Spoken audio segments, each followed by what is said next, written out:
Hello. હા સાંભળો, હા. પેલા મોટા મોટા અરીસા લઈ લીધા છે. અરીસા એટલે 10 અરીસા લીધા છે. કેમ 10 અરીસા? ઘરમાં 10 અરીસા હોય? આ તો કે ભૂલભુલૈયા બનાવવાનું છે. અરે સાંભળો તો ખરા, મારે આખું કસ્ટમાઇઝ કરાવવાનું છે. હું કસ્ટમાઇઝ લે? મારે જે ચણિયો કરાવવાનો છે ને એના ઉપર આભલા જોઈશે ને. બે આપલા માટે 10 અરીસા લાવી તું? જેવું તે અરે અલગ અલગ ડિઝાઇન ના. એ છોડો ને, હવે મારે હવે આટલું બોડી વધી ગયું છે ને તો આટલા બધા અરીસા જશે. આટલા બધા કાચ હોય કોઈ શરીર પર? શું છે? સોલર પેનલ જેવી લાગીશ. શું સોલર પેનલ? તો તું આ રીતે અરીસા તારી રીતે કસ્ટમાઇઝ કરાવીને ચણિયા ચોરી કરાવી છે એમ? યસ. ખરા ઉત્સાહ છે બધા. તો તું નીકળે જ અત્યારે એ કરાવવા આપણે ચણિયા ચોરી? ના ના, હજુ તો કેટલું બધું કામ બાકી છે. હજુ ને બધું કર્યું છે ને. તો સાફ સફાઈ નું ચાલે છે ને યાર. કઈ નહીં કાકા.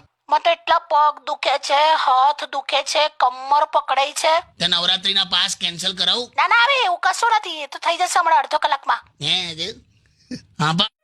હેલો.